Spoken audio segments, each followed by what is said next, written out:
Hi, and welcome. We all know why you're here. You're here for part of the new series that I'm calling Who the Fuck Did I Marry? I'm going to create this playlist series, and I'm going to tell the story of how I met, dated, married, and divorced a real pathological liar. This is my introduction slash disclaimer video. First and foremost, I'm going to be truthful, even if it makes me look bad. I'm going to be honest, but I'm also not going to be disrespectful to anyone that was involved.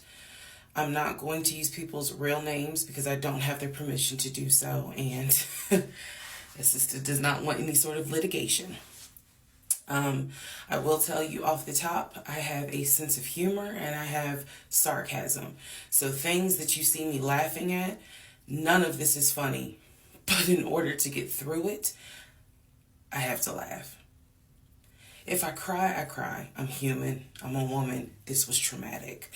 I'm going to do the best I can to upload as much of the story as I can, because I know people get so annoyed with the follow for part 4, follow me for part 17. I'm just going to do the best I can to keep uploading the videos each at a time. I'm going to go in order from the time we met until the time I got our divorce decree in the mail. So that is a lot of time to cover. Please give me the grace to just get it out. It may not be all in one day. It may not be all in 2 days.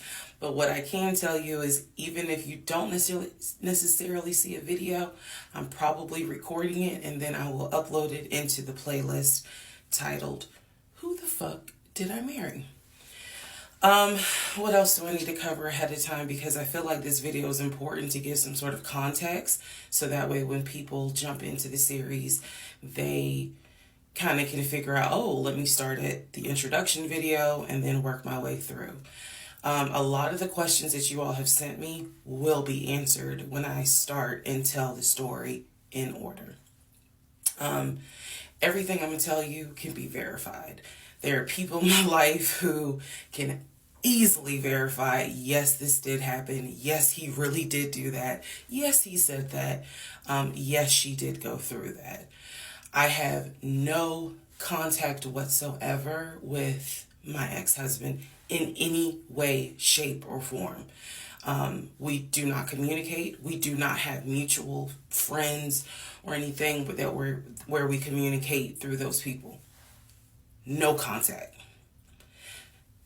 I cannot stress that enough because I feel like somebody's going to ask me, do you still talk to him? No. I ain't seen him. I ain't heard from him. I don't want to hear from him. And I will tell the entire story up until the last time I did hear from him and what happened. Yeah, this is my story. So, I am just a regular woman who thought she met the one, and I didn't. Most people have never came in contact with a pathological liar. We typically come in contact with like a compulsive liar. It is not the same. A pathological liar has no reason for why they lie. And the lies that they make up, there's no limit to the lie. I was once a psychology major in undergrad. I didn't graduate with a psychology degree, but I'm very comfortable saying that he was a pathological liar. He was a narcissist. And yes, there was some in my opinion, mental health issues going on. Pathological lying part, absolutely. So I want to preface all this by saying, you're going to probably think, what in the world? There's no way this happened. Everything you're going to hear me say actually did happen. I never thought I was going to be in some sort of Lifetime movie, but I was. So I will read the comments as best I can. like I said, I think if you allow me to tell the whole story, things will be answered. And sorry, I do talk with my hands. It's a coping mechanism. So if you're like, why is she moving her hands? Other than that, let's all take a deep breath, buckle in, because this was a fucking crazy ride. And if you think it's crazy, imagine how I feel as the person who lived it and had no idea what I was dealing with. I thought I knew, but I truly had no idea who the fuck I married. You like how I twisted that? Anyway. All right, y'all. This is the introduction, so welcome. Part 1 will be up shortly. Please excuse the hair, but here is part 1 of Who the Fuck Did I Marry? So I met my ex-husband around March 4th of 2020. We met on Facebook dating site, and we also matched on Hinge. I did not realize that he was on both under 2 different names. So one was his actual name, and the other one was a variation, like a nickname that he called himself. Different pictures. So it was a running joke between us. Oh, you ain't even recognize that you had matched with me on Hinge. No, I didn't. And also that should have been a red flag. By the way, you will notice in this story, I called it the United Nations of red flags. It is so many red flags that, I mean, you would have thought I was colorblind because I ignored all of them. So, anyway, back to the story. We met around March 4th. We exchanged phone numbers. He called me and we talked on the phone for the first time. In the first phone call, he told me that he had just moved to Georgia from California, from San Diego. His job had transferred him because he was being transferred in as the new regional manager for a major condiment company that is based here in Georgia. I'm not going to say the name. And so we also talked about his childhood. He told me he grew up in Philly. He's from Philly. Both of his parents were deceased. This is the first phone call. Both of his parents were deceased. His father was a Philadelphia police officer. His mom was a teacher. He also told me he briefly lived in Augusta with his family. He had 2 brothers and 2 sisters. He also had 2 half-brothers on his dad's side. First phone call. So I'm just giving you guys the backstory. This was the first phone call we had. So we talked about family. We talked about friends. We talked about our jobs. At the time, I was working at Georgia State Patrol. And he knew this, and he just thought that was like, wow, so you work with troopers all day. Yes, I did. Also in that phone call, he explained to me that he used to play football. He explained that he used to play arena football. I know nothing about arena football. I know about NFL. I know about college. Go Dogs. But I don't know anything about arena football. So he explained to me that he used to play arena football. He used to work at Apple in the off season of arena football. And I remember thinking on that phone call, oh, okay, good for you. I don't know anything about arena football. And I believe I did tell him that. I don't know anything about arena football. That'll come into play later on. So he told me, I just moved here. My job is paying for my housing and they're helping me to look for a house. He was like, right now I'm in Gwinnett County, but I'm trying to look for a house, ideally in Atlanta, like Brookhaven, Sandy Springs. He was like, I really would like to move out there. And so I thought, that's great. You're looking to get a house. You just moved here. He was like, I don't really know too many people here because I spend all my time at work and, this job is really demanding.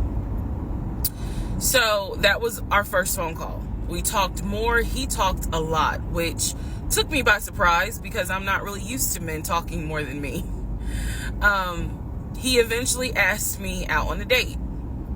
Our first date was set for Saturday, March 7th, 2020. He asked me what was my favorite restaurant. I said Cheesecake Factory. And so we agreed to go out at the Cheesecake Factory in a location that was in between. I lived in Clayton County at the time. He lived in Gwinnett County. I realized that if you don't know anything about Metro Atlanta, that makes no sense. But basically, we lived about 45 minutes apart. So we agreed to meet at the Cheesecake Factory over at Perimeter Mall, which is in an area, Sandy Springs, Dunwoody area. I was excited. Like, I called my friends and was like, I got a date, blah, blah, blah. We'll see how it goes. First conversation was good. Hopefully he looks like his pictures, because, that's always an issue with online dating. Hopefully he looks like his pictures. So on my way to our date, I took 285, and literally right before I got to Boulder Crest, the exit for Boulder Crest, I heard a boom, and I lost control of my car. Thank God that not thank God, but I knew what to do. So I did not crash, but my tire blew out. So I called him and I said, hey, I'm so sorry, but my tire just blew on 285. I'm slowly making my way off the exit. I believe I pulled into a Chevron gas station. And I said, I got to get this fixed. I don't know what to do. Like, I'm a damsel in distress kind of thing. He kind of paused. He got quiet. And he was like, tell me exactly where you are. Drop your pin. So I dropped the pin. And he came to the gas station. Got out the car. And I was so relieved that he actually looked like his pictures, that I was like, oh my God, he's actually attractive, because he's like 6'4", 6'5". Also, man, I apologize. So let me go back to the first conversation. Let me add something. He did tell me in the first phone call that he was divorced, and that his ex-wife, she had 2 children, a boy and a girl, who were teenagers, young adults. I think the girl was about 20. And he said that he had a very close relationship with his stepkids. But that he and his ex-wife had divorced because she cheated on him out in California. And so coming to Georgia was a new beginning for him. She was still out in California. The kids were still out in California. And so, he was like, I can't stand her, but I still want to be in the kids' lives. I have to put that in there because that will come back later. So this is just setting the stage. Again, that first conversation we talked about family, job, friends, how he ended up in Georgia, me being in Georgia, the things that, I would think people talk about in the first conversation. All right, now back to the tire blew out. So he shows up to the gas station. He changes my tire, which I just thought was the sexiest thing in the world. And then he proceeds to say, hey, I found a tire place around the corner. You need to get another tire. Like, you can't drive on this donut. So he followed me to the tire place, and then helped me get a tire, paid for it. So I was definitely like, wow. And so the vibe was good. So anyway, I get the tire fixed. We follow each other to the Cheesecake Factory over in Perimeter. We hold hands walking into the Cheesecake Factory. So in my mind, I'm like, this. Oh my God, I had butterflies. That's the look of a woman who had butterflies. So I had butterflies. And we go in, there's a long wait. And so we sit outside and we just talk. And the conversation's great. And this is where he tells me what it is he's looking for. He tells me, I believe at the time he was 42.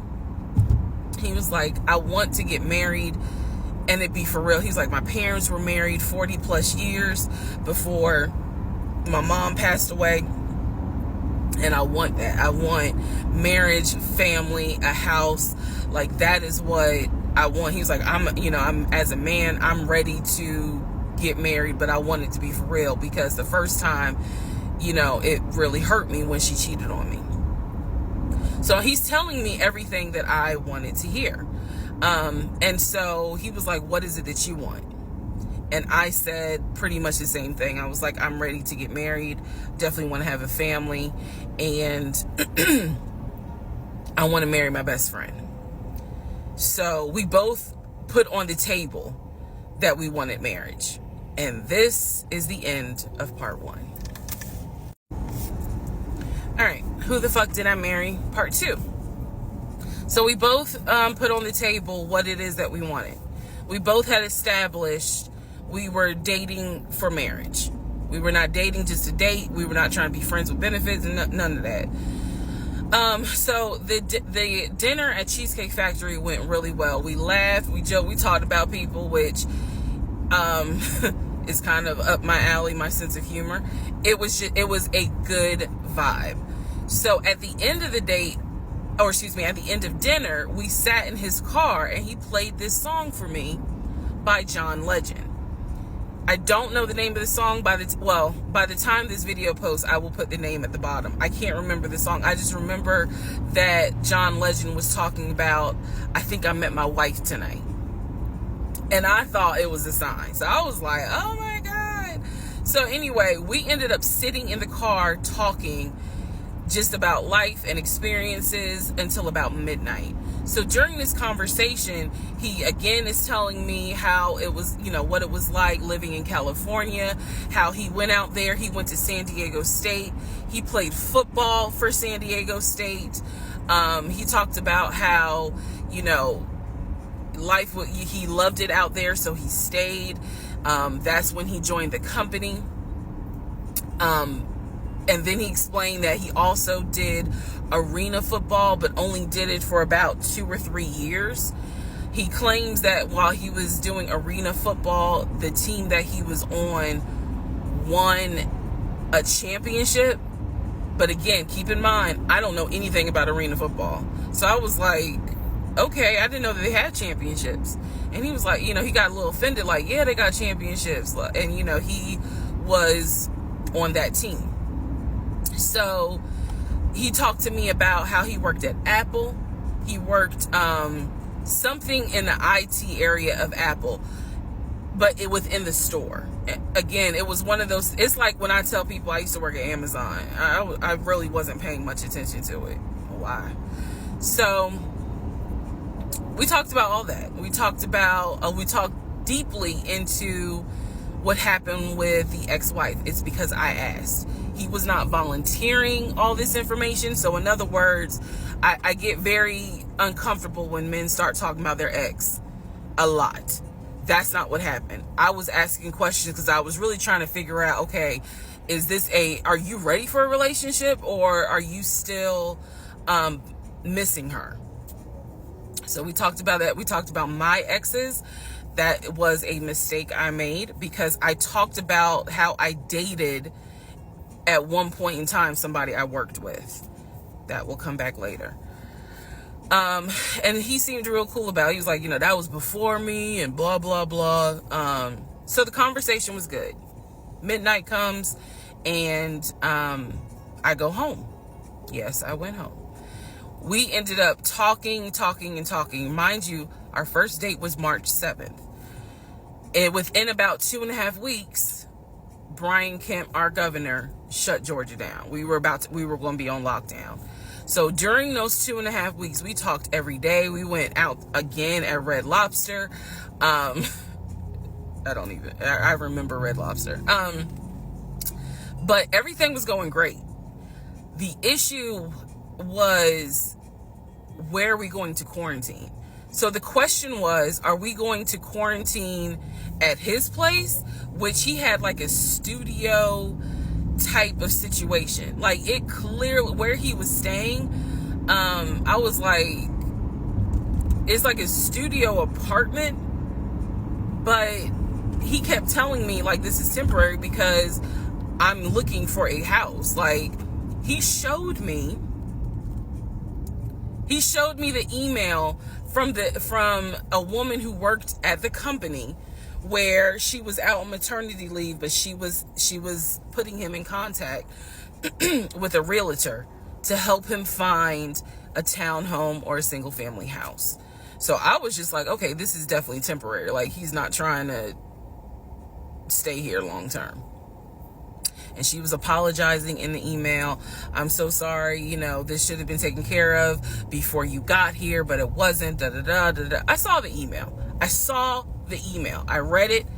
I read the email. So the decision was, we're going to quarantine at the studio, or we're going to quarantine in my house? First mistake I made. Well, there's a lot, but this was a mistake I made. So ladies, caution moment. During one of our dates, because keep in mind, in those 2 weeks, we were seeing each other quite a bit.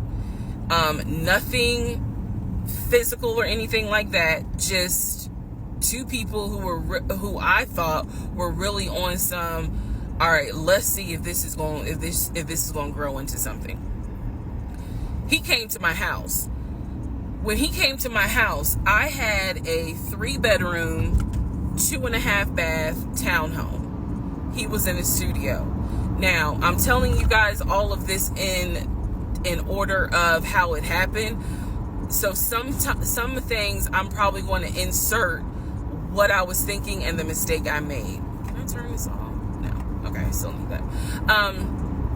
And I say that to say that I did not realize inviting him to my home probably made his eyes go, oh shit, she's a keeper.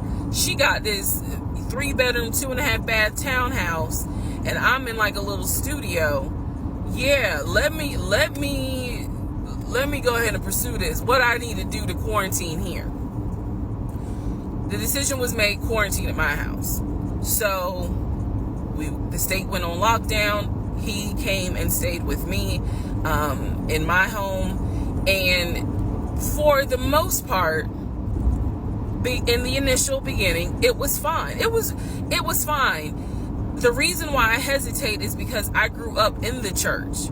So for me, it was really like an internal struggle of, bruh, you always said you would never live with a guy unless he was your husband.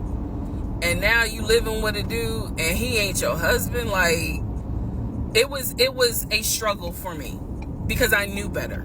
And don't come for me. I'm just telling you the way I grew up. It was like that. It was not sitting right with me. But at the same time, I didn't want to quarantine by myself. I did not want to. So there we go. So he moved in. We talked about the bills. Let me clear something up that I said in the other video where I said he paid all the bills. He paid all the household bills. He did not pay my car payment, my cell phone, or my car insurance. He paid the rent, because my rent at the time was less than $1,000. He paid the utility bills. And so when he's telling me that he's a regional manager, I was like, wow, okay, so you got money.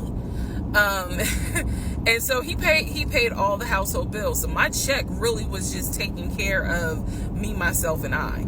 And I am not, this is where it's not going to make me look good, but it's the truth. It was intoxicating to not have to worry financially about how to pay the bills. It was a wonderful feeling. And so I kind of pushed to the side the fact that, yeah, you shacking up, because it's like, but your page, you don't have to worry right now. Like, he's taking care of all of April's bills before April even comes, because this was still March. So we're living together, and I'm cooking, I'm cleaning, he's helping to cook and clean, and then we have a conversation about house. Is he still going to buy a house just for him, or is he going to buy a house where it's for us? Because we are going to try to make this thing work, be official, get married, have a family. So the question now on the table is, what are we going to do? Because I didn't want to stay in Riverdale, Georgia. I did not want to raise a family there. I refused to have a baby in Clayton County. So the decision was made, let's start looking for a house for both of us. Remember, he was already looking for a house for him. But then he was like, you know what? We're together. I plan to marry you. Let's look for a family home for the two of us. He was like, this is how much I was approved for. That's when he showed me the Chase paperwork. It was a letter stating that and it had the Chase emblem at the top. He showed me a letter stating that he was approved for $700. All right, part 3. Who the fuck did I marry? So this is when he showed me a letter from Chase with the Chase logo at the top, stating that he had been approved for a mortgage for a $750,000 mortgage, or a $750,000 house. So he was like, we can't go over $750,000. And I said, I remember asking him, can you afford the mortgage on a $750,000 house? Because I know I can't. This is when he explains to me, I told you how I played arena football. I invested my money really well. So he said, I have money that will help pay for the mortgage. He was like, we're good. Like, I'm financially, I am okay. He was like, that's why I'm able to get approved for $750,000 mortgage. So he told me that his money was in different savings accounts. He said he had an account with Chase Bank, he had an account with US Bank, and he had an offshore account. This is what he told me. The offshore account, I was like, why? And he explained something about, the US, the US imposes taxes on money when you have a certain amount in US banks. He was like, so everybody knows that it's smart to have some money in an offshore account. Y'all, look, I live paycheck to paycheck. I was like, okay, that's whatever. I said, so you have the money to pay for a home. I'm also holding in my hand a letter from Chase saying that he was approved for $750,000. So I went off of what I saw. So we contacted a realtor. I won't say his name, but man, if he ever sees this TikTok, I owe this man such an apology. But we contacted a realtor who was based in Cobb County, because I was very adamant I wanted to move back to Marietta, Smyrna area in Cobb County, Georgia.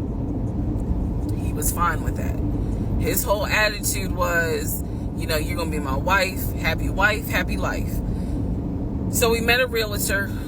I would find houses that I wanted to tour. Keep in mind that this was COVID. So at the time, we could not tour a home. It would have to be a virtual tour. So this particular realtor, we found a house in Douglasville, Georgia. Not Cobb County, but nevertheless, it's in Douglasville. I was fine with Douglasville. So we found a house in Douglasville, Georgia. The realtor did a FaceTime tour of the house. The house was a nice home. 5 bedrooms, 4 baths. So we did a FaceTime tour of the home, and the home was listed, I believe, roughly 400 and something thousand. I really liked the house. I could see myself living there. I could see us living there. Could see us with the kid there. This is now April, just for timeline purposes. This is April. So he really liked the house. He was like, you know what, we'll put an offer in on the house. He was like, if you like it, because again, it was COVID, we weren't going to be able to see the house in person because the family still lived there. So he said, I'll put an offer in. We'll see if it's accepted. I said, okay. So he puts an offer in. He's telling me he put an offer in. I need to clarify some things he told me and the things that I actually saw. So for this house in Douglasville, he told me he was putting an offer in. The realtor would call me because one thing that the realtor told us, he was like, if the woman likes the house, typically the house is going to get bought. So he kind of dealt with me a bit more than he did my ex-husband. And again, this is April 2020. This is before we got married. So at the time, he was my boyfriend. So the realtor was calling me and was like, hey, you know, I put the offer in, and what they're asking for is proof of funds. And I did not know anything at this time about buying a house. So I was like, hey, you probably need to talk to him, because I'm not even listed on the mortgage. Like, from the paperwork I saw, it was only in his name. So he called him. I guess they talked. I was not there, but I'm assuming that they had talked. So the boyfriend is coming, my ex is coming home saying, yeah, I talked to so-and-so. I sent him over the paperwork. The offer was approved, and they are going to try to do a virtual closing. First, we got to do an inspection. If the inspection goes all well, then we have to do a virtual closing. He also told me that he put down earnest money on the home. He put down, I believe, $5,000. He said, I just transferred the money over to the realtor's account or whatever, so that it could be earnest money for the house. So I'm just like, okay, great. He was like, so realistically, this is April. We should be able to get in that house by June. Okay, no problem. So this is what he told me. About 3 or 4 days later, I get a phone call from the realtor, and the realtor is like, hey, I'm just checking to see what you guys want to do about that house. So I was confused. I'm at work, and I said, oh, I was told that he put an offer in. And the realtor was like, he did? I didn't know that he put an offer in. And I said, well, why wouldn't you know? Like, he told me he put the offer in, and he had paid earnest money, $5,000 earnest money. And so the realtor was like, well, let me call him and find out what's going on with that, because I didn't know anything about it. So red flag, of course. So I call him, and he in true narcissistic nature, he flips the script, and he like goes off. He's like cussing, going off, like he shouldn't, excuse me, I have the hiccups. He shouldn't be calling you. If he has a question, he should call me, because I'm the one that's on a mortgage. He was like, and now it's going to be an issue. And I said, well, did you put the offer in with him or not? And he said, no, I did not put the offer in with him. I put the offer in with a friend of mine who is a realtor, so I can give him the business. So I did not hear from that realtor again. So I was just like, is the house under contract or is it not? He was like, yes, the house is under contract. This is how crazy things work out. About 3 days later, on realtor.com, I'm looking at the house because I was trying to figure out in my mind how I'm gonna decorate. It shows the house is under contract. So, showed my boyfriend. My boyfriend's like, I told you it was under contract. He was like, I did you not believe me? And I ain't had the heart to say, hell no, I didn't believe you. Like, it seemed too good to be true. But once I saw the house was under contract, I absolutely believe that, okay, it's under contract with him. Like, yeah, we're about to do inspection. We are about to move. And so we had driven by the house because, again, keep in mind, a family's still living there. So we had driven by the house. at this point, he was like, I want us to start looking for furniture so that way we can go ahead and order it. So when it's time to move, the furniture is ready, because it takes like 6 to 8 weeks sometimes for furniture to be delivered if they don't have it in stock. Like, he was very methodical and planning and saying, this is what we need to do. So we started going to Home Depot, Lowe's, because we had a printout of what the sellers were going to take. They were going to take the appliances. He had a printout. Let me be clear. He had a printout. So it said on there that they were going to take the appliances. So we needed to get a new stove, new refrigerator, new microwave, all that stuff. So we went to Home Depot and Lowe's, and I went ham. I chose all these new appliances, and here's where we get into the shopping. All right, part 4. So we go to Home Depot, we go to Lowe's. I'm choosing all these appliances. He's taking pictures of the SKU number. We have representatives helping us, and he basically explained to them, hey, we're buying a house. We should be closing sometime in June. Can we order this stuff now? Can I put a hold on it? Like, what can we do? Because we're not ready for delivery. I stood there as the Home Depot rep said, we can hold it in our warehouse. Like, you can buy something and we can hold it. People do it all the time, especially with COVID. So I watched him pay. I want to say it was about it was either $350 or $500. I watched him pay a deposit on a whole new set of appliances for them, and they were going to hold it until we were ready for delivery.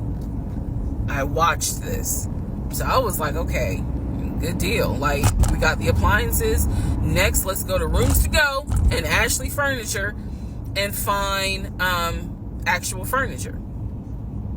So we went all around Rooms to Go. We went to Ashley Furniture. We went to American Signature.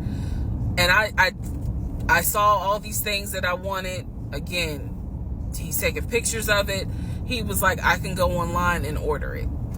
I didn't think anything of it because, again, I just saw that we held the appliances. So I was like, okay, that's fine. So April turns into May. May 2020 comes. This is where things start to get a little interesting. May comes, and obviously we had not done inspection. And I'm asking him all the time, what's the deal with the house? He was like, oh, because of COVID, they're trying to get someone to do the inspection. But the guy that they had, it was always something. The guy they had caught COVID, so they're going to have to get somebody else. And he's like 15 houses backed up, so it'll be a while. So at this point in May, I know I look crazy. In this point in May of 2020, I started recording audio diaries. I don't know why. It was something just made me just start recording my thoughts in an audio diary, and I still have them. And I would save them by the date, and I would just start talking about what's on my mind. So I was like, I knew there was something was nagging me, like, but I kept pushing it out of my mind. I was like, you saw, this is what I reminded myself. You saw him pay for the appliances. You know the house is under contract. You know that he told you that he's the one who put the house under contract. Why would, I remember saying to myself, why would he lie about that? This is so easy to verify. Why would he lie about that? Have you caught him in any other lie? And at the time, the answer was no. So I really was like, maybe you just aren't used to a guy who actually does what he's supposed to do. Like, I was questioning myself and then answering my own questions. So, inspection didn't happen. Around mid-May, I found out I was pregnant.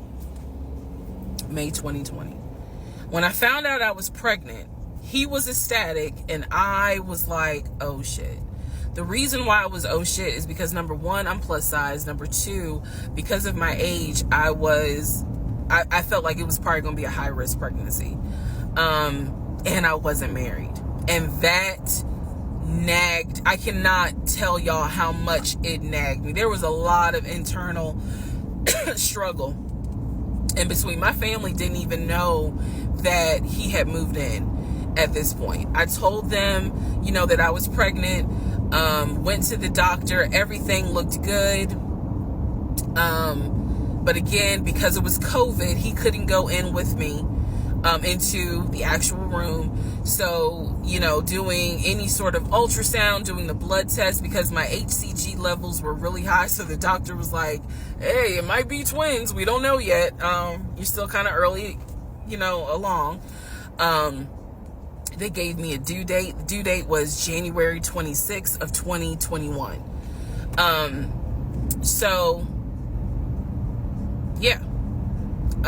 May, found out I was pregnant.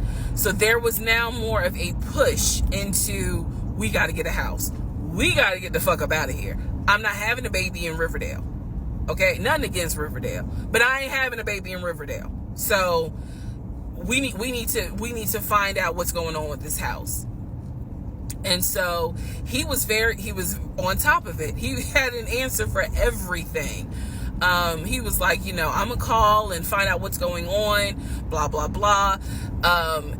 He then magically told me about a week later, oh, they're going to do inspection on the house, like in 2 days. So I was just like, okay, keep in mind, I'm taking his word for it. I'm taking his word for all this. So he's like, they're going to do an inspection. Once we get the inspection report back, then we will know what we are going to be responsible for. What are we getting ourselves into? So, I guess they did an inspection. He showed me an inspection report. Only thing that they said that the roof had just recently been replaced, which I remember he was very happy about. And the issues that there were for the house were minor. It was not a bad, because we did have a discussion about it. He was like, it's nothing that we can't handle. Then he said that we were set to close the end of May.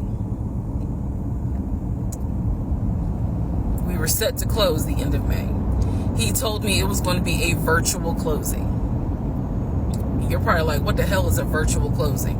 Because again, he's saying because of COVID, people are not closing in the office. They're doing a virtual closing where you would need to electronically sign the paperwork. This is what he's telling me. And so he was like, we're set to close like just before Memorial Day. And so for some reason, again, there's still that nagging part. For some reason, I didn't start packing. Anyone that knows me will tell you I hate moving. I've done it enough in my life. I hate moving. But I did not start packing up that house at all. I was just like, I'm pregnant. My body was changing so fast that it was like I can barely keep my eyes open half the day. And so, no, I didn't start packing. And I remember I did record, again, I was recording audio diaries just about every day. When something didn't sit right, I would verbally record it in the audio diary because I was like, I don't know what it is, but there's something. That was the theme of our relationship. I don't know what it is, but I know there's something. And so I remember talking to myself in my little prayer closet, because that's where I would do my recordings. And I remember thinking, what if we don't get this house? Like, what if we don't get, what if he's lying? But again, there goes that thought process of, why would he lie about this? Like, who makes up that they're buying a house when in fact they're not? And then he's showing you all this paperwork. Like, come on, you can't be that jaded that you don't even believe what's in front of you. All right? So now we're going to go into part 5. Okay, part 5. Who the fuck did I marry? So I'm questioning all this stuff in my head out loud on my audio diaries. And then once again, I'm like, but look at what he's giving you. Like, he's paying, it wasn't a question about money. It was just a question of, are we really about to move into this house? And keep in mind, he's paying all the household bills. He still is. So we were supposed to close before Memorial Day. We didn't. There was an excuse. There was always an excuse with him. Always an excuse. And I didn't know enough about the process to question stuff because I really wasn't involved the way I should have been. And it was giving me a lot of anxiety. So I'm pregnant with a lot of anxiety. And if I'm gonna be 100% honest with y'all, I was not expecting that I was probably going to have a healthy pregnancy because I was stressed. And what I was stressed about is I didn't know what was going on because I wasn't really involved the way that a normal relationship would be involved. Just being honest. So we did not close. We move now into June. This is now going into June. Around June 5th, I looked at the house again on Realtor.com. I don't know what made me do it other than, and I don't mean to sound super spiritual. I know that people are like, you may or may not believe in God, but I'm telling you, I believe with all my heart.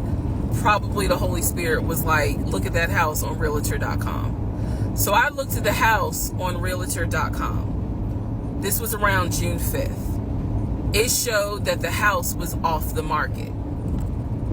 And I remember being like, okay, wait, what does that mean? What does that mean? Because ex-husband is telling me we're about to close on the house. We're about to close. It's our house. We got furniture, da-da-da, da-da-da, da-da-da. He's also telling me that he's been in contact with the realtor, his friend, who was telling him, this is what was happening next. Here's what's going on. So the guy that we initially worked with apparently is completely out of the picture. But again, I was not heavily involved. So I'm just like, let me look at the house. I see it's off market. What the fuck does off market mean? Like, now I'm really freaking out.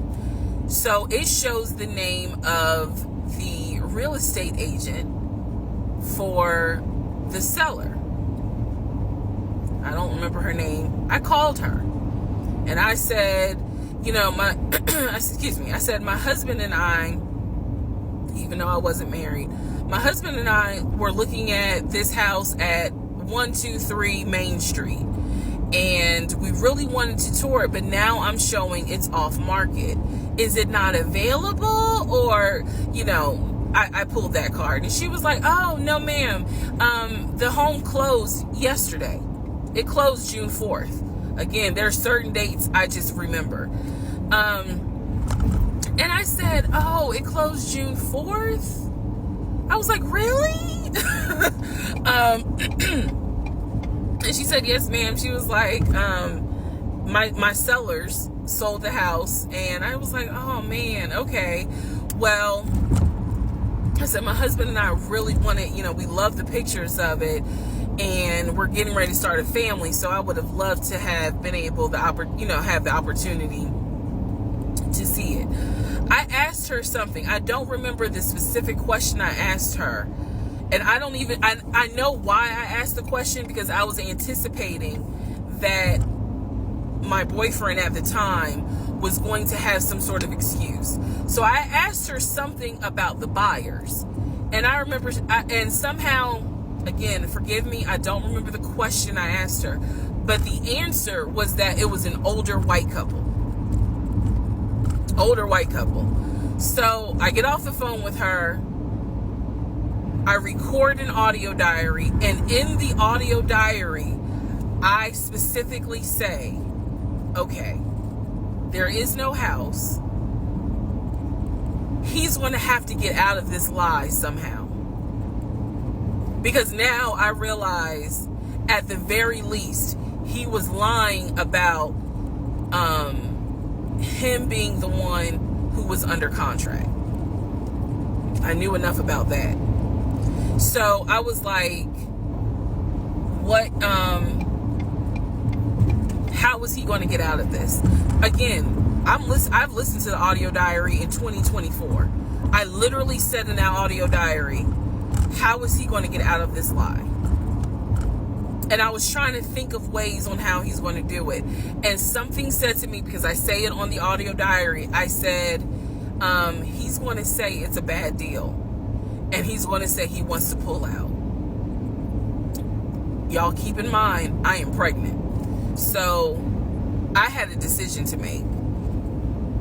As ugly as this decision was, I made the decision, you're about to have a baby with this man. He's paying all the household bills. Let him get out of the lie. And that's what I did. I purposely made the decision that I knew he was going to come back, and I knew he was going to give me some bullshit on why he couldn't buy the house, because he didn't know that I knew that house is already sold. The house is already sold. And this is the part where I said, I'm gonna be honest, even though it's gonna make me look bad, because most women in their right mind would have been like, I'm out. And I didn't. So, sure enough, he came home. He didn't really say anything that day. The next day I asked him about the house. And he said, my friend, the realtor, he was like, I'm talking to him because something's going on with the interest rate. And when he said that, I felt so much relief, because I knew that I had been prepared for, he's going to give you some bullshit. So when he said there's something with the interest rate, I said, you know what? This is literally what I said, y'all. If the interest rate isn't good, then we shouldn't move there. We should probably let this house go. We should cancel whatever furniture we ordered, or, appliances, and let's just look for another house. I said I would like to be moved before the end of the year. I said I really don't want to be 9 months pregnant moving into a house. I would like to be done with this before then. And the way I said it was so calm, and he was like, okay. He was like, I'm gonna call the friend, the realtor, and tell him I'm backing out of the house, and I'm gonna see if I can get my earnest money back. And I remember looking at him. I was standing in the kitchen, and I cocked my head to the side, and I said, okay, get your earnest money back, and let's find another house. And so that's how that first house fell through. So, fast forward, I keep looking at this to see how much time I have, because they only give you 10 minutes. So this is part 5, part 6 is coming up, but subsequently, what ends up happening the next week, which is mid-June, I was at work, and I started cramping, started bleeding. And at this point, my doctor, I had just had an ultrasound earlier that day. So I went to work, because the ultrasound was fine. I went to work, and the cramping and the bleeding started, and I started crying because I kind of knew what was going on. And my doctor had called me and told me that when they did the ultrasound, they did not see a heartbeat. So she was like, this pregnancy is not going to be viable. So I'm crying, hysterical. And now we're going to get into part 6.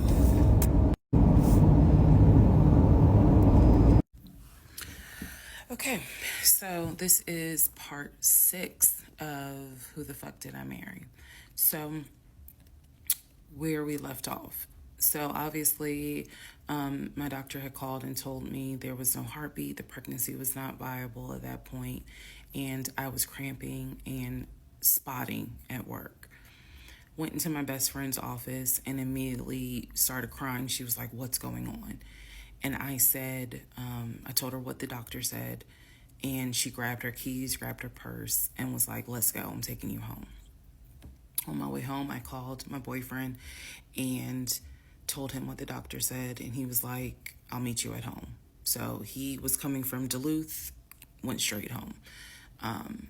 And so about 24 or 48 hours later, I had a doctor's appointment. And my doctor gave me 3 options. First option, let everything happen naturally. Your body will expel the fetus on its own. Second option, you can take a pill which will induce expelling the fetus at home.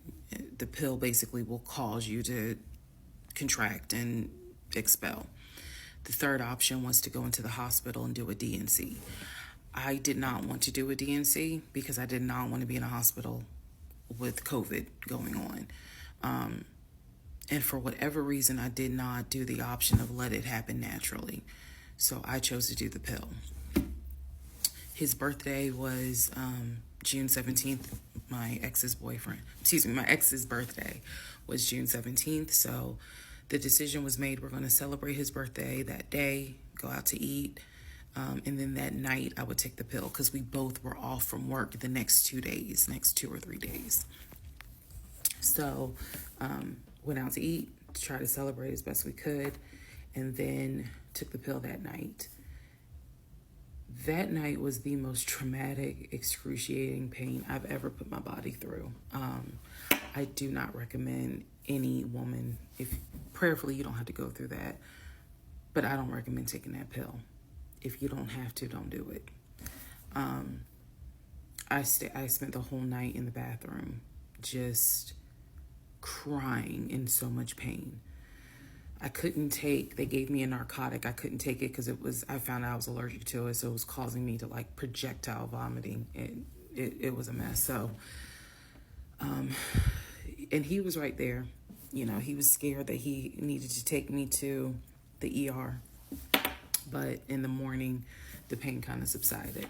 So about 72 hours later, I had another doctor's appointment where the purpose of this appointment was to do an ultrasound to see if everything had passed. Everything did not pass. So because of that, my doctor was like, we're going to have to do a D&C. My D&C was scheduled for the first week of July. My boyfriend, my ex, was going to take me. That was always the plan. 2 days before my procedure, he comes home and tells me that he is up for a promotion. He's up to be promoted to VP.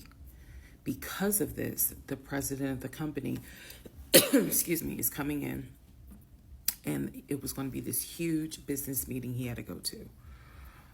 The business meeting was scheduled for the day of my surgery.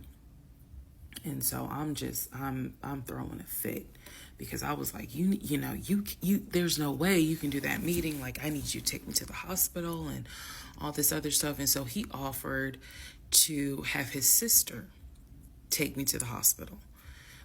Apparently his sister lived in Douglasville. I was like, no, because I've never met her. Like, I'm not having a stranger take me to the hospital. No, this is a private situation.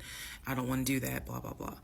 So my aunt had offered to take me, and then my friend who took me home from work had offered to take me. So at that point,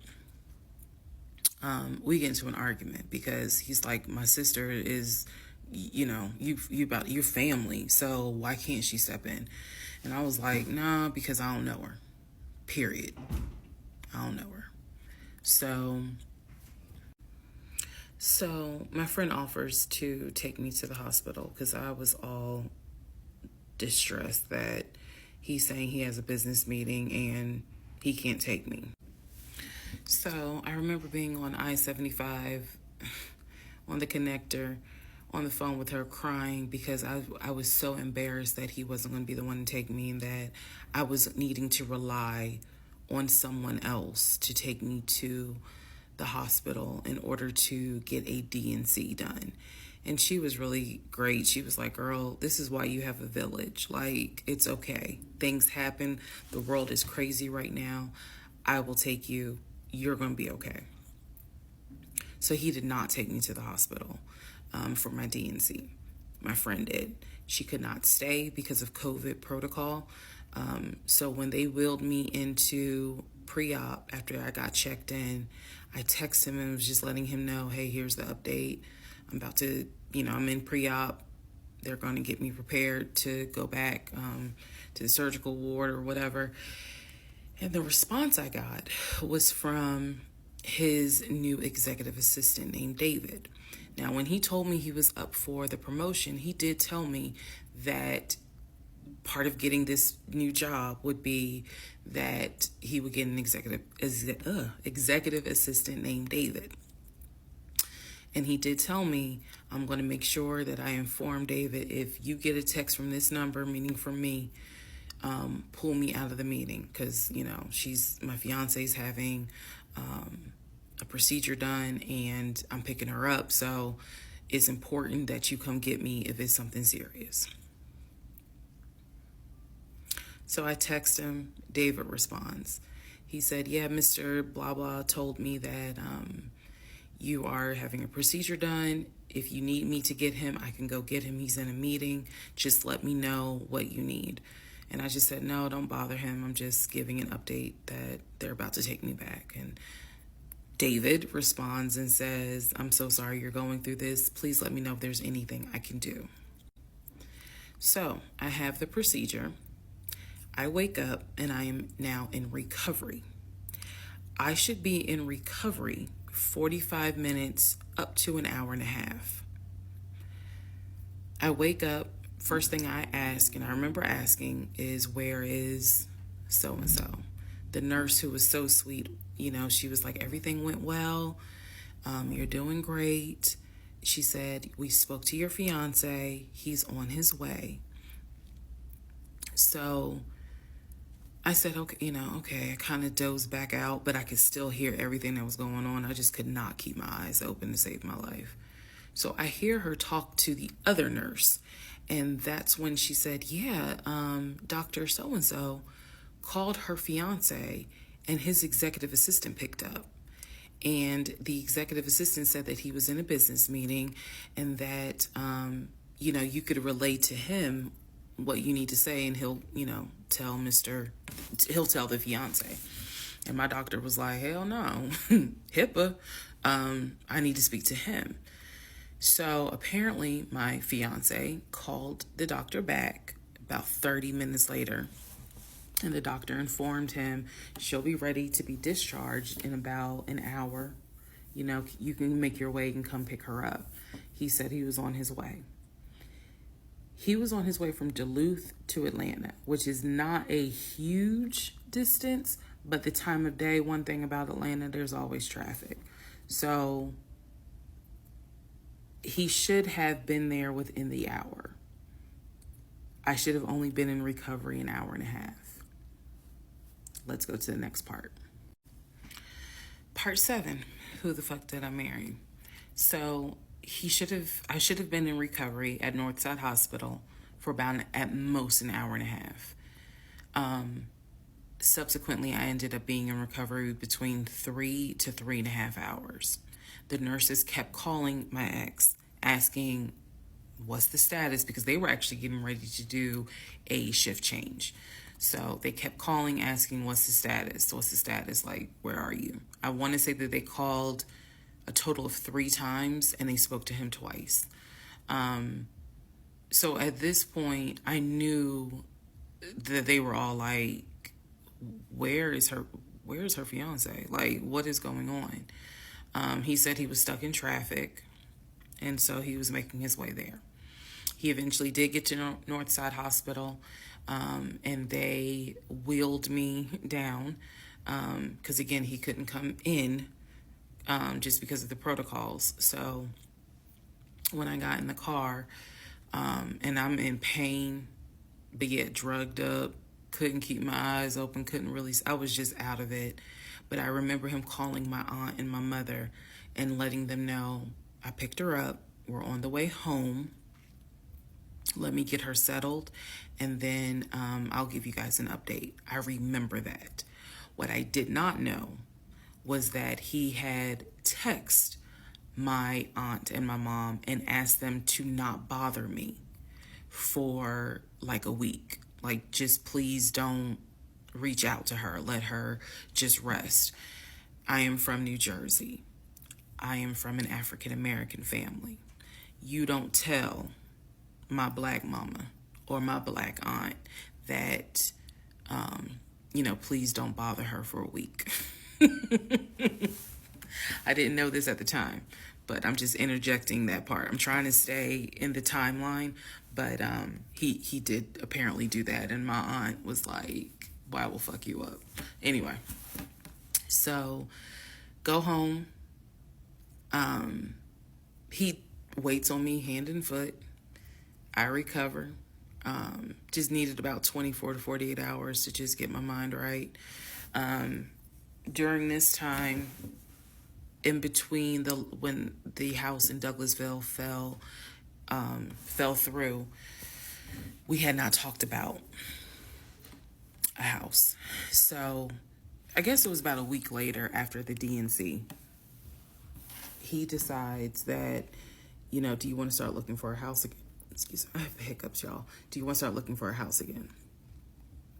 Because of what happened with the house in Douglasville, I felt like I was smarter this time to say, I want to be involved in every aspect, because I don't know what the fuck happened with that house in Douglasville. But what I do know is that he lied to me. I didn't know then what I know now. I just knew he lied about I knew he lied about being under contract. So I told him, I said, I don't want to work with your friend who I've never met, never talked to. I know that he has talked to him because he's talked to him in front of me. And I'm going to demonstrate on one of the videos how he used to do his phone calls. Don't worry, it's coming. So we found a new real estate agent. Really nice guy. His name was Scott. I am using his real name. Really nice guy. And we told him what the budget was. And Scott was like, okay, when you guys are ready, we can start looking at houses. Try to look for houses that are empty, because you can actually tour those. If it's a house where someone's already living in there, chances are it's going to have to be a virtual tour because of COVID. So I found a house that I absolutely, in total, we must have looked at about 15 houses. But I found a house in Smyrna that I absolutely loved. We toured the house. Everything about this house was perfect. The house was listed for $699,000. It was a brand new construction build. The only issue was that the basement was not finished, and he wanted the basement to be his man cave. Again, I went with him to tour this house, so this was already feeling very different than the situation in Douglasville, because we did not actually tour the Douglasville house. We only did a FaceTime virtual tour. This house in Smyrna, we toured. We toured this house more than once, and it was gorgeous, fucking gorgeous. So We talked about it. He said that he had the money. Again, the price was $699. He said he felt comfortable putting in an all-cash offer. If you remember on the videos before, he told me he had money in his savings from when he played football. So when he said an all-cash offer, even I knew, you got that kind of money? Like, where you can cut a cashier's check for $699,000? And he told me he did. He had money in savings from when he played football, and he was very comfortable paying all cash for this home. So the real estate agent, Scott, sent over the paperwork. The paperwork was sent in both of our names. It was sent to my email. That was another thing that I changed after Douglasville. Everything gets sent to me, and then I will be sure that he signs it. So he sent it to me. I looked over the offer. We were going to put in an all cash, full price offer with a request to have the basement finished. Also, we were requesting for the seller to give us an answer within 24 hours. We were requesting a quick closing. These are just some of the things I remember. I remember 24 hours, like I didn't want to wait on y'all think about it. 24 hours, let us know if you're accepting the offer or not. And then also a quick closing because it was a new construction. So we didn't have to wait for the current tenant to move out. We didn't have to do that. So I watched in our bedroom as he pulled it up, because it was a electronic document. He signed his name to the offer for $699,000 cash. He requested again, the seller let us know in 24 hours if they were accepting the offer. So we submitted the offer at around 6 p.m. We were requesting that by 6 p.m. the next day, they let us know if the offer was accepted or not. I watched him sign the offer. I sent the offer back to Scott from my email. All parties had signed. Scott texted us and said, I got it. I'm submitting it. I will let you know what they say. Let's go into part 7.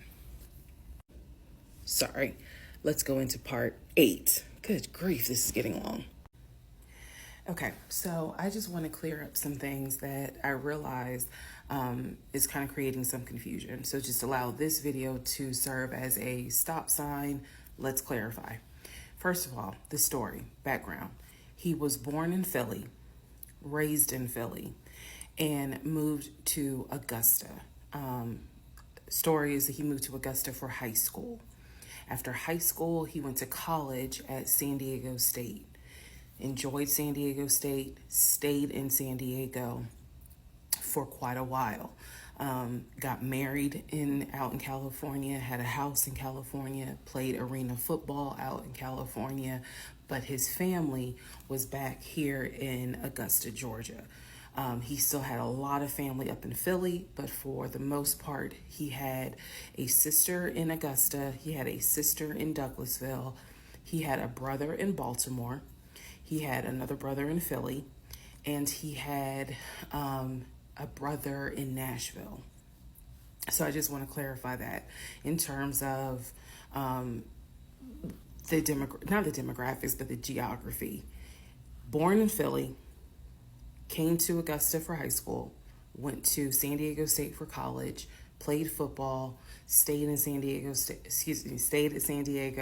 got married out there, but still had quite a bit of family here in here in Georgia. He also had a sister, I think I said, who lived in Douglasville. I have physically met his aunt who lived in Augusta. I've met his brother who lives in Augusta. I have spoken on FaceTime with a brother who lives in Baltimore. And then I will demonstrate how he used to talk to the brother that lives in Philly. That's coming up. You haven't missed that. In terms of the proposal, you did not miss the story of the proposal. I simply didn't want to share it because it was embarrassing. Basically, he gave me 3 ring options. We went to a jeweler at the Mall of Georgia. He had me pick out 3 rings. I told him which one I liked the most because I knew it wasn't a romantic proposal at all. I knew which ring I liked the most. I told him which one. He basically said, when I'm ready, I'll give you the ring and I'll propose. Fast forward about, I guess it was summer, because I was actually pregnant when the ring came. We were sitting at the dinner table. He took the ring box out of his pocket, slammed it on the dinner table, and I was like, what is this? He was like, open it. I opened it. Inside was the ring that I had wanted, that I had chosen at the jeweler. And he was like, all right, so this means that you're going to be my wife. I was pregnant. So, again, when I asked y'all to give me grace, it's because there's certain things that's just like, girl, what was you thinking? Trust me. There's no excuse. So there was never a, will you marry me? It was more of a, we're living together, we're having a baby together, we need to get married, because the backstory also was that his dad was a retired police officer, but at one point his father was a pastor. So he could quote the Bible like nobody's business, as we all know. So can Lucifer. But anyway, he could quote the Bible like no one's business. And so that's how we ended up engaged. And I was wearing a ring. I will find a picture and I will try to post it. But I was wearing the ring. Don't worry, there's more to that story as well. So just wanted to clarify some things for the people who were like, wasn't it weird that he had a sister who lived close, but he's from Philly? So I just wanted to definitely bring clarity to what he told me was the backstory. Born in Philly, came to Augusta for high school, went to California for college, played football at San Diego State, played football and arena football, worked at Apple, and then joined the condiment company in California, who then transferred him back to Georgia. He was married in California, and he told me he got divorced in California. That is important as well. That will come up again later. And so the ex-wife, at this point in time, at the time that I'm telling you, part 7, which is the last video I just posted, the ex-wife lived in California with her 2 kids, his 2 stepkids. The 2 stepkids were 17 and 20 or 21, but they were that age group. And he was saying that he was very close with them, so he wanted to keep a tight relationship with them. And he talked to them, if not every day, every other day. When I say, when I say this, I need y'all to understand. When I say that he talked to someone, it means that he was on the phone in front of me talking to the person. I hope that, because I will touch back on this. He was on the phone in front of me talking to the person. So he talked to his siblings every day. He talked to his aunt almost every day. He talked to his family the way I talk to my family almost every day. And again, I will demonstrate how he used to do the phone calls. I will also demonstrate how he used to do the work phone calls, because he called me every single day from work. And he would talk to people while he was on the phone with me. And I could hear people in the background. But that's a whole nother part. So again, buckle your seats. I promise I'm reading your comments, I'm reading your questions, but I wanted to bring this video just to clarify some stuff. Hopefully this helps. And honestly, I know people are fascinated by this, but more than anything, I hope that there's a woman watching this and she's saying to herself, okay, it's time for me to ask some questions. That's my hope. All right, part 8 of Who the Fuck Did I Marry? So we submitted an offer on the house in Smyrna. I sent it over to Scott, our realtor, and next day comes, Scott asks if we can take a phone call. So he calls us and tells us that the offer was not accepted and the builder did not do a counter offer. We don't exactly know why. We don't exactly know why he didn't accept it, but the bottom line is that we figured out later on that he didn't want to finish the basement. So the offer was not accepted. The house fell through. I was okay with that because, again, I knew he had put in an offer. So we continued looking at other houses. We found another house in Smyrna that he really liked. I thought that it was way too big for just the two of us. And so the price of this home was much higher than the $750,000 that Chase had approved for the mortgage.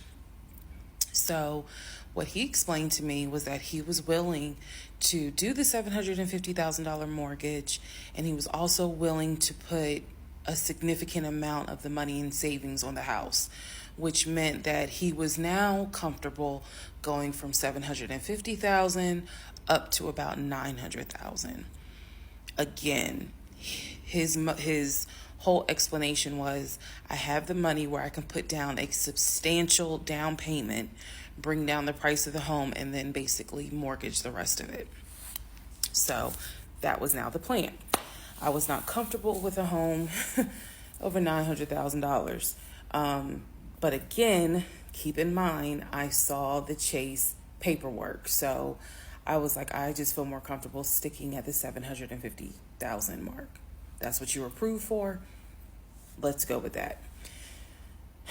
By this point, this is now fall of 2020. We had been talking about marriage. I had my ring. He had made VP at the company. And again, he was calling me every day from work.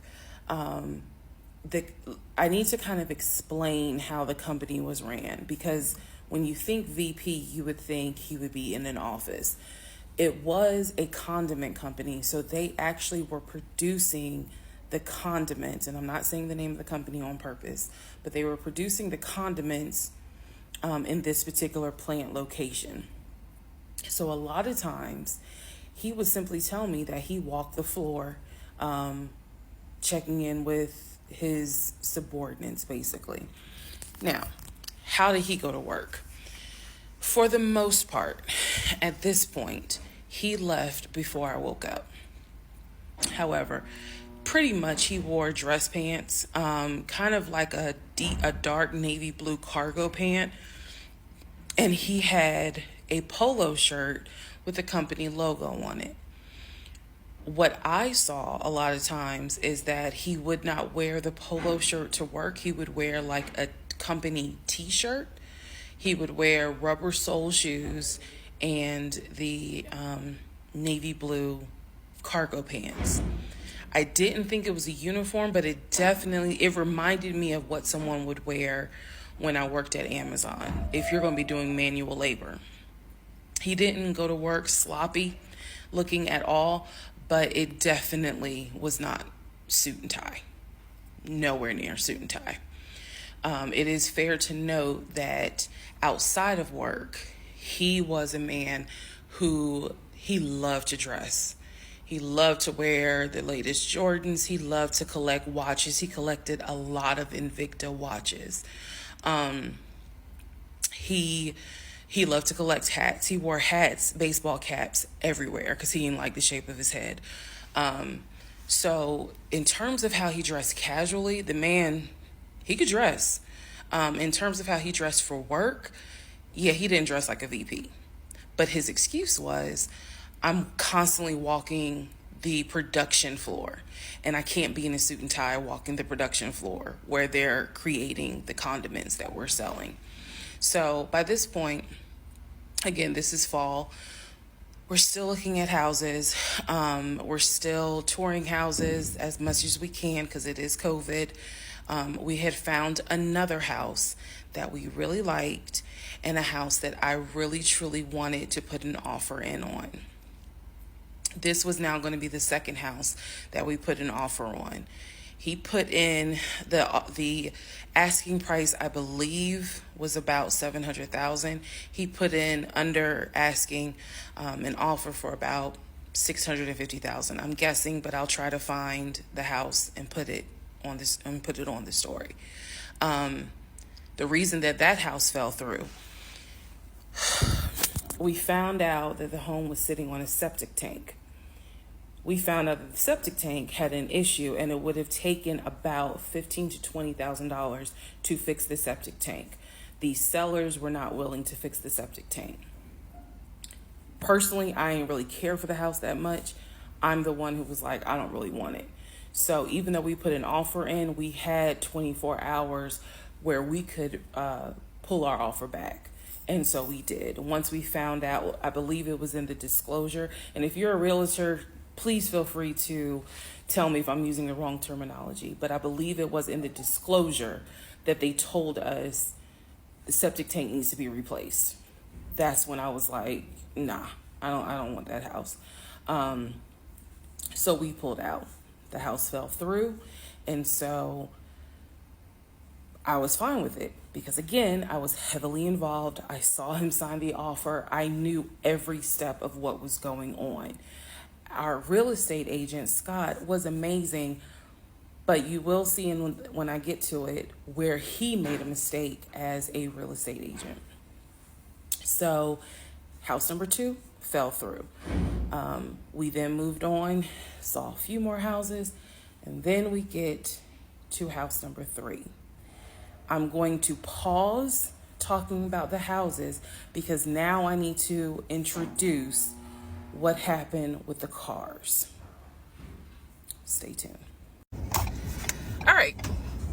Part 9 of Who the Fuck Did I Marry? So we're pausing on the house stuff. Let me tell you about the car. So when I met my ex-husband, I was driving a 2012 Nissan Rogue, fully loaded. It had quite a few miles on it, but it got me from A to B. It was in good condition, but I was upside down in the car. He was driving a 2018 Ford Taurus, sport mode. I know he had a sport mode on the car, and I love driving that car. When he told me how he was a regional manager, he told me that one of the perks that came with the job was that he would be getting a company car. And so we spent time going to Range Rover of South Atlanta. We spent time going to Jaguar. We spent time going to BMW. We spent time going to Ford, which was on Mount Zion in Morrow, if you all are familiar with that area. He test drove a whole lot of cars. In the end, he decided on a BMW sedan. I was there when he test drove the car. I got in the car with him. I loved it. And he explained to the salesperson, I'm getting a company car. I need to get a printout of the full price of the car, tax, tag, and title. Because what my company is going to do is wire over the money for the car. The salesperson was like, okay, apparently that happens a lot. So he gave him a printout with the tax, tag, and title for the car. In front of me and the salesperson, he called the person in the finance department for his job. Obviously, I have no idea what this person's name is, but he called the person. He explained to them, this is the amount of money. He said the president of the company, so-and-so, has authorized for him to get a car, not spending more than, I think, $90,000 tax, tag, and title. The BMW came out to just under $90,000. And so I remember this conversation so fucking vividly. So he's on the phone in front. I'm sitting down. The salesperson sitting down at their desk, and he's like, they put me on hold. And so he's like, I guess the person comes back, and he says, the price of the car is blah, blah, blah. He was like, give me a second and I can send you a picture of that printout that shows tax, tag, and title for the BMW. He gets off the phone. He takes a picture of it. He sends it to whoever. He waits about 10 minutes. He calls the person back. He says, did you get it? Apparently the person did get it. But the person who can actually physically do the wire transfer had gone home for the day. So what he says to the BMW salesperson, he's like, okay, we're going to have to do this tomorrow because so-and-so went home for the day. I don't know who the salesperson is. I can only tell you from my viewpoint what I thought. I had no reason to think this was a lie. I really didn't. Because again, you got to please keep in mind the circumstances that all of this is happening. We're inside the dealership. We're sitting at the desk of this person. He gave us the printout. He's on the phone, doing business, basically saying, look, this is how much money the car is going to cost. He's taking a picture of it. He seemingly is texting someone saying, this is how much, this is proof of how much it is. Then he asked the BMW salesperson, I need your wire transfer information. The guy got up, rushed over to, I guess, their finance area to get the bank wire information, because obviously you have to wire it a certain kind of way.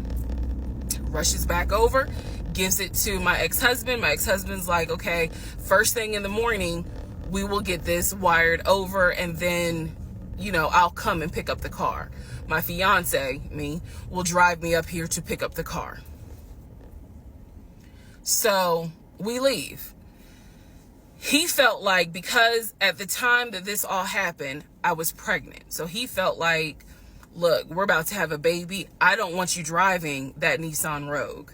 I want to get you something. I want to get you something more secure, something new. I really wanted a Kia. I really wanted a Kia Telluride. And he was like, well, let's look at the warranty. This man knew a lot about cars. He knew a lot about the warranty. He knew a lot about the depreciation value. And so he did talk to me a lot about what will we get the most for our money. We test drove, when I say we, I test drove a Kia Telluride, a Kia Sorento. He didn't like either of those. He had me test drive a Ford Explorer. He didn't really care for that. Then came time where he really wanted me to get a BMW.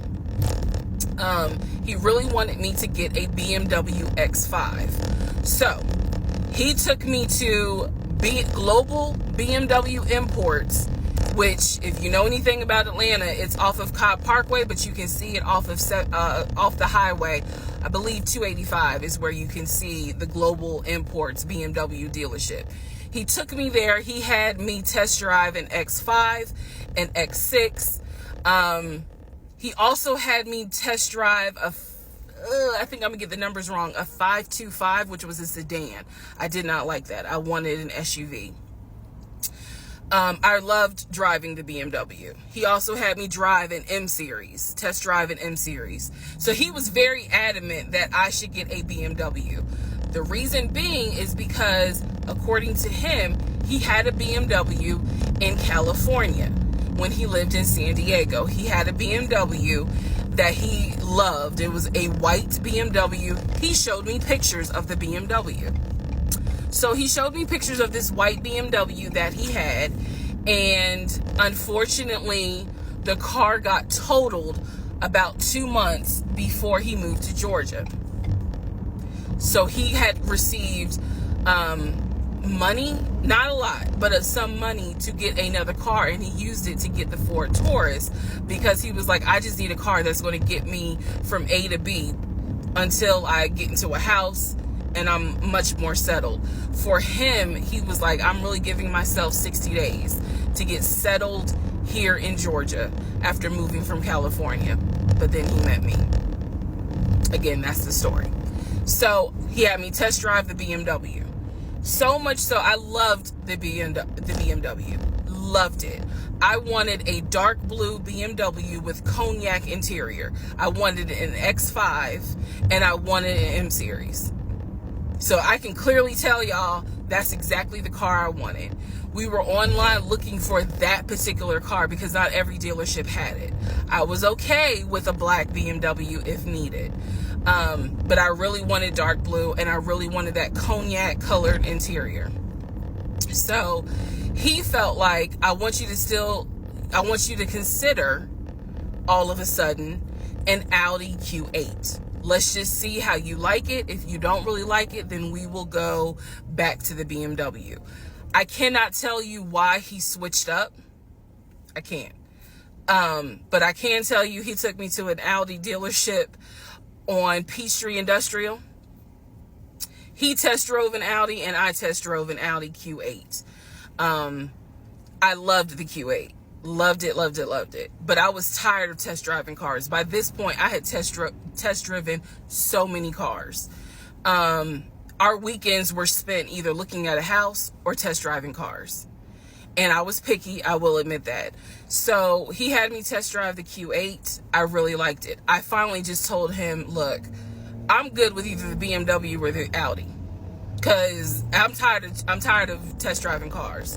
He told my family he was buying me a new car because, keep in mind, not keep in mind, let me let y'all know. He had met my family initially on Zoom because, again, we were locked down. He had met my family. He also had met my family in person because at this point, it was like, look, if you're not showing any symptoms, maybe we can do family dinner. And so we had. So he had met my family in person. And now we will go ahead and move towards part 10 of this series. All right, part 11. So for this part, I'm just going to give you some backstory on the family. Pause all the stuff about the house. Pause the stuff about the car. This is backstory on his family, my ex-husband's family. All right, follow me. My ex-husband's parents, mom and dad, are both deceased. Mom passed away from cancer. Dad passed away shortly after her. I'm not sure what he passed away from. So he has a number of siblings. He has two, with his parents, he has two brothers. One is older, lives in Philly. One is younger by 2 years, lives in Nashville. He has two sisters. One, Shantae, is older, lives in Douglasville with her husband and two kids, a boy and a girl. Younger sister, Kim, is the baby, lives in Augusta with her husband, worked at, I think he told me, Procter & Gamble. That was the story. He had two half-brothers that were through his dad. One brother lived in Baltimore. The other brother lived in Augusta. The brother that lived in Augusta, I have physically met in person, shook hands, hugged, all that. The brother that lived in Baltimore, I have FaceTimed with, talked to him.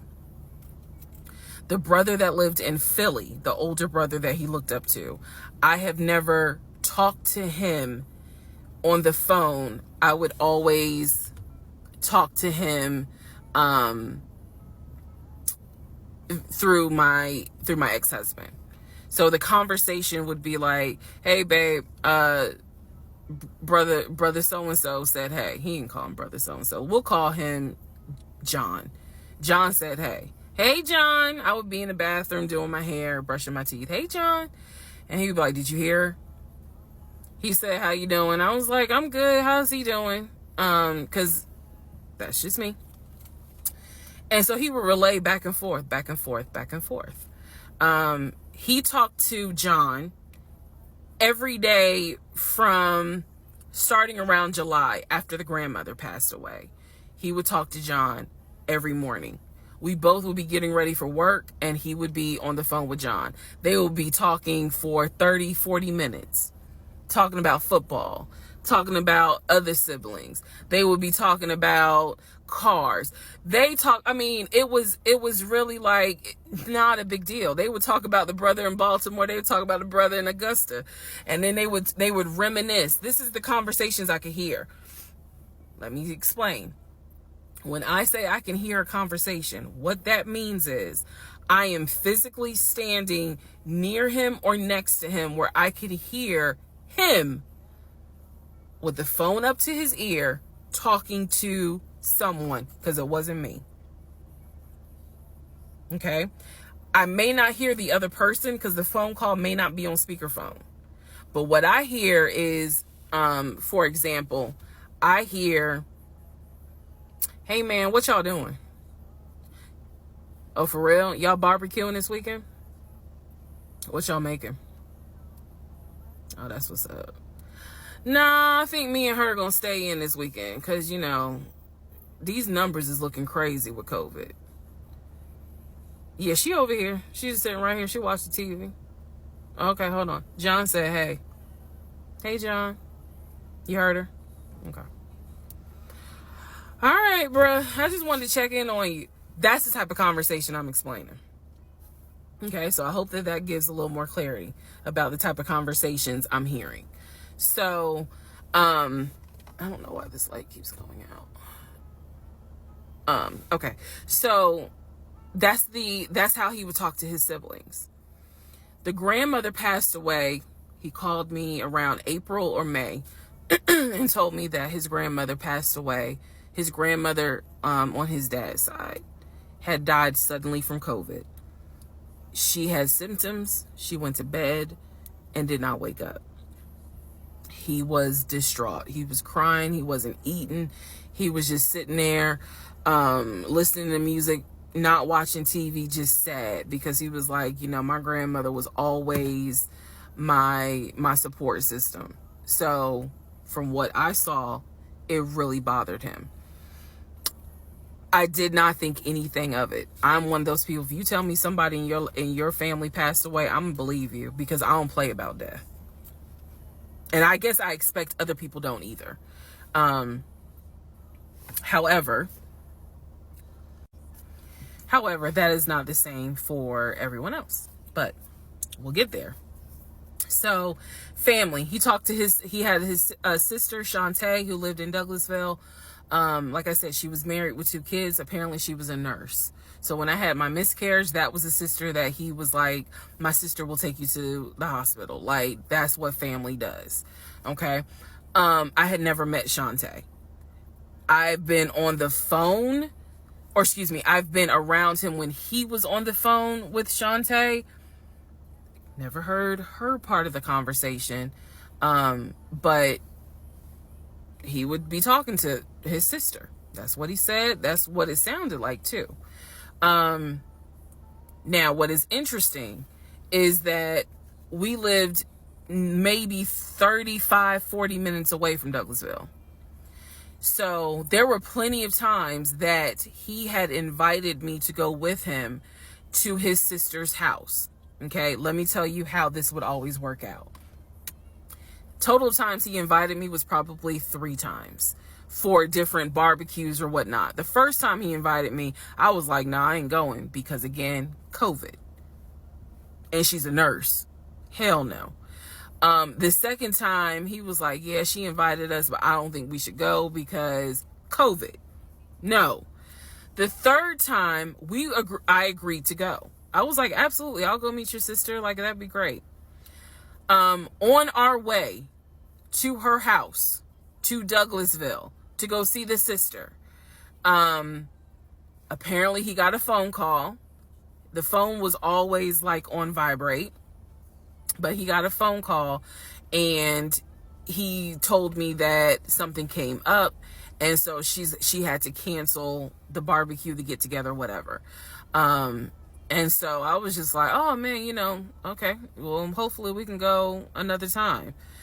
It didn't happen close enough for me to have red flags, if that makes sense. But at this point, as y'all probably like, girl, you so blind.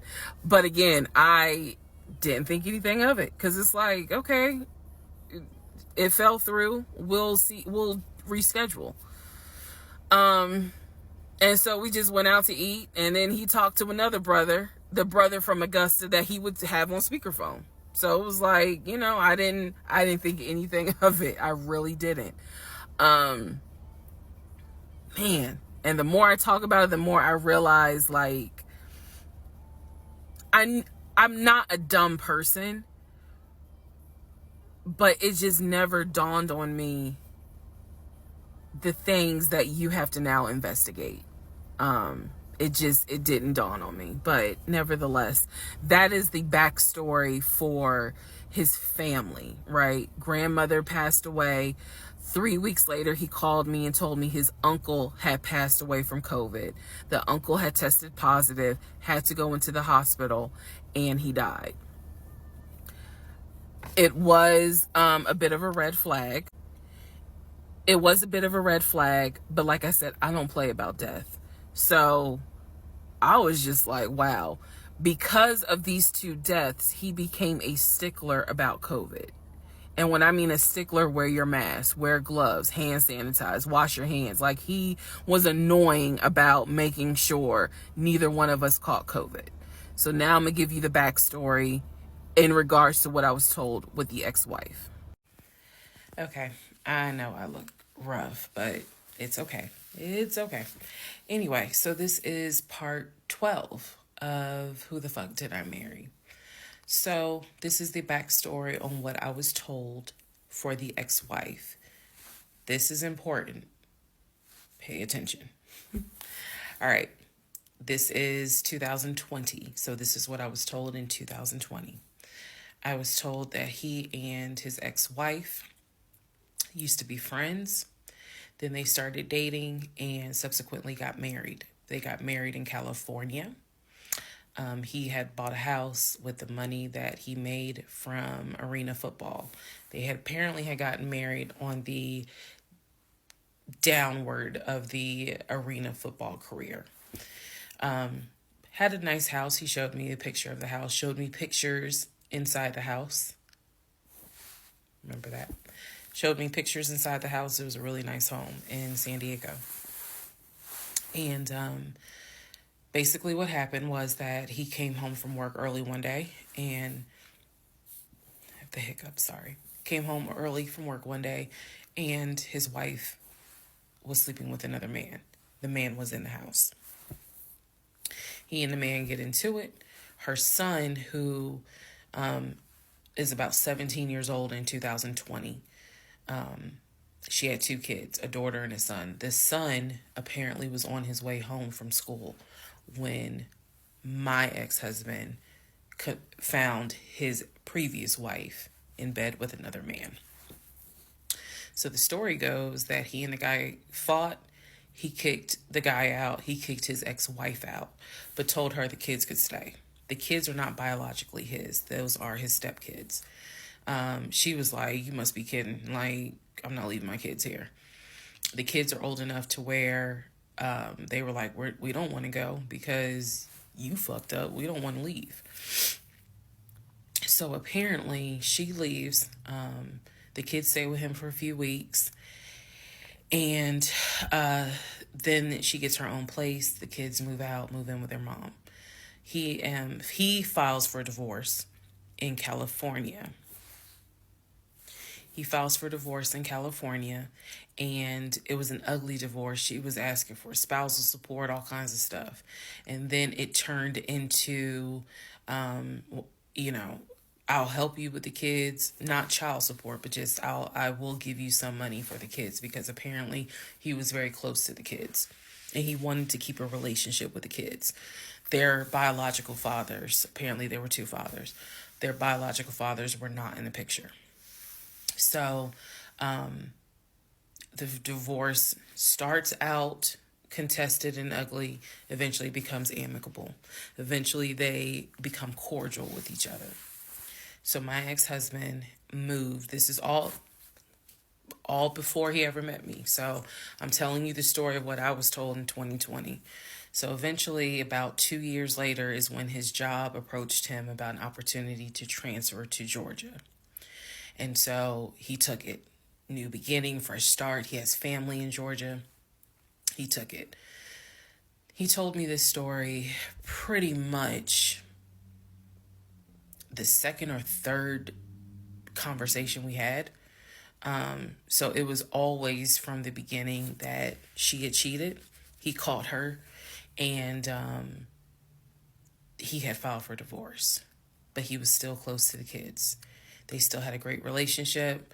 I've heard him on the phone with the kids, just encouraging them, helping the 17-year-old like with homework.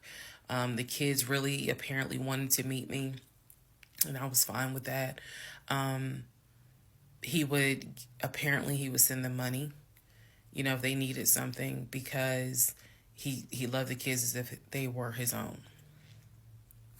I'm telling you the story as I was told it in 2020. So, let's see, around April or May of 2020, he informs me that his ex-wife has moved to Georgia. Apparently, she's staying with her sister in Gwinnett County. So, she has moved to Georgia. The 2 kids are now in Georgia. And so, when he tells me all this, I'm like, so what's that supposed to mean? Now, I will say this.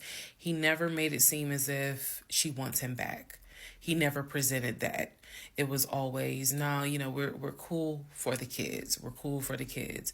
But he's never presented that she was trying to get him back. I feel like it's fair to her for me to say that. And again, stay with me. It all comes out. But that was the backstory in regards to the ex-wife, that they got married in California, they divorced in California, and then she eventually moved to Georgia, to Gwinnett County, after he had transferred to Georgia for his job. He did tell me that, every now and then he'll get a text message from her. He told me that he, told her when I was pregnant. He felt like she needed to hear that from him instead of hearing it from the kids. And we got into a bit of an argument about that. But, honey, in the big scheme of things, anyway. So we got into an argument about that. I felt like that's none of her business. But that's the overall backstory of her. So remember, because there will be a quiz, but just remember, he met her in California, married her in California, divorced her in California. She moved to Georgia, to Gwinnett County, after he moved to Georgia. Are we clear? Okay. Part 13 of Who the Fuck Did I Marry? So I've kind of given you guys all the backstory. Let's just kind of recap real quick. So I told you how we met in March of 2020. Basically, Georgia got shut down. I keep saying shut down, got locked down. We decided to quarantine together. I know it was crazy. It was crazy. I really liked him and thought he liked me. So, I told you guys how we met. Things moved at a rapid pace. Met in March. Moved in together pretty much end of March, beginning of April. Found out I was pregnant in May. Lost the baby in June. Had to have surgery in July. Started looking for houses. Started looking at cars. All this stuff happened literally between March and in August is when I got my car. So, got a car in August. He paid the down payment for that car, which I was shocked by. And no, it was not a BMW or an Audi. It was a Nissan Altima, but I loved that car at the time. So he paid the down payment for that car. He told me he would help me with the car payment. The biggest mistake that I made, and I'll explain why I say this. The biggest mistake I made was that I signed myself up for a car note, where I knew I needed his help to pay the car note. I knew better. My mom has always taught me, do not ever put yourself in a position where you are financially dependent on a man. And all of that went out the window. And the reason why I say that was the biggest mistake is because when I have pulled back the layers of this whole monstrosity of life that I lived for 2020 and 2021, it really does boil down to the fact that I truly ended up marrying him more out of fear than anything else.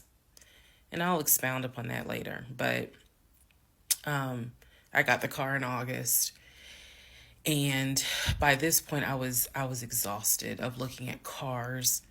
I was mad that I didn't get a BMW X5 dark blue with cognac interior.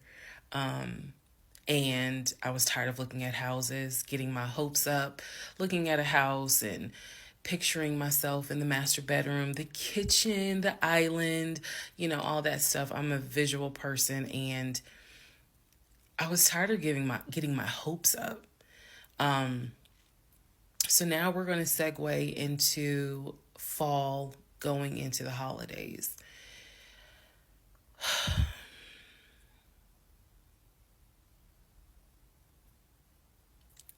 Here's what happened.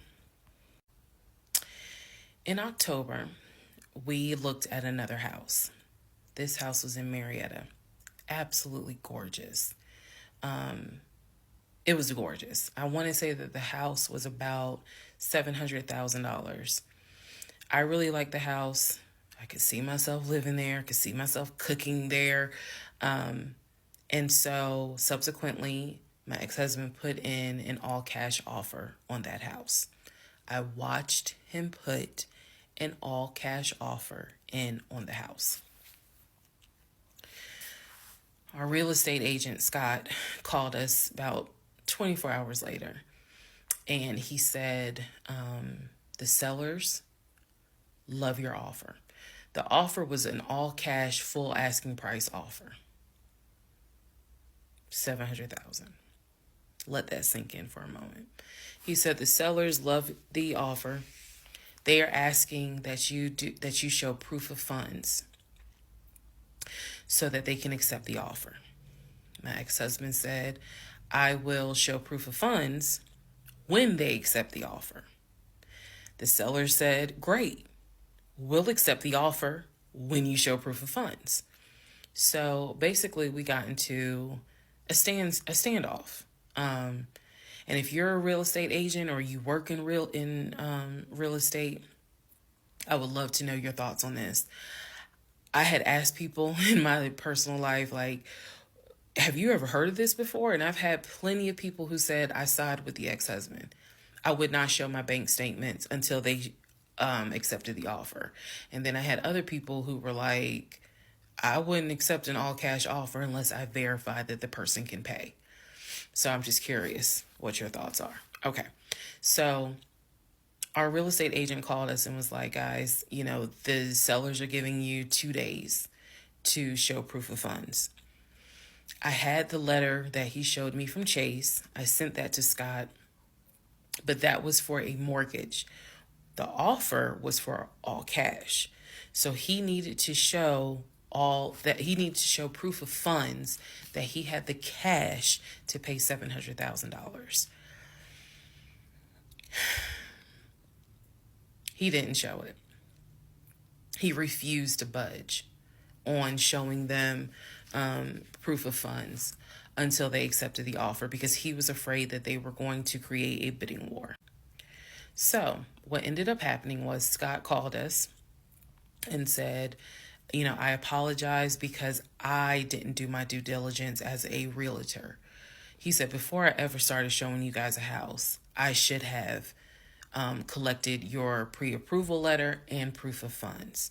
He said, so at this point, my broker has informed me that I cannot show you guys another house until you show at least us, meaning the real estate firm, until you show us proof of funds.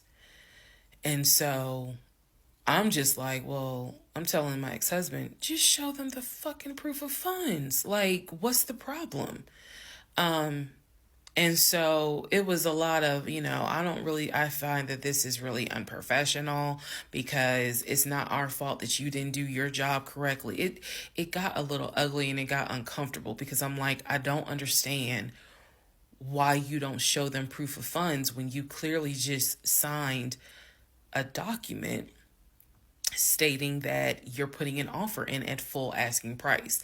This was the same thing that the realtor was saying. He was like, but you just signed an offer. So what's the problem? Like, you want them to accept the offer and then you'll show everyone the proof of funds? And my ex-husband, without missing a beat, said yes. So Scott did his best to work with the seller and say, look, accept the offer. He'll show you, he'll open the books. He'll show you the proof of funds. These sellers were like, no, that's not. And it wasn't so much the sellers. It was the seller's agent. Big respect to the seller's agent. But the seller's agent was like, no, that's not how we're doing business. He needs to show those proof of funds before I advise my clients to accept his offer. Period. If he's not willing to do it, we'll go on to the next offer, because they did have another offer on the table for it was less than asking price, but they were willing to accept that offer over the all cash offer because those people had basically shown proof. So subsequently, the house fell through. We passed the 2-day deadline. They went with the other offer. Also, at this point, our real estate agent, Scott, and I do not blame him for this, pretty much cut all ties. Because what he, I believe, felt like was, I don't know what's going on, but something's going on. And this is not how I do business. So until you guys are ready to show the proof of funds needed to buy a house, you need to get yourself another agent.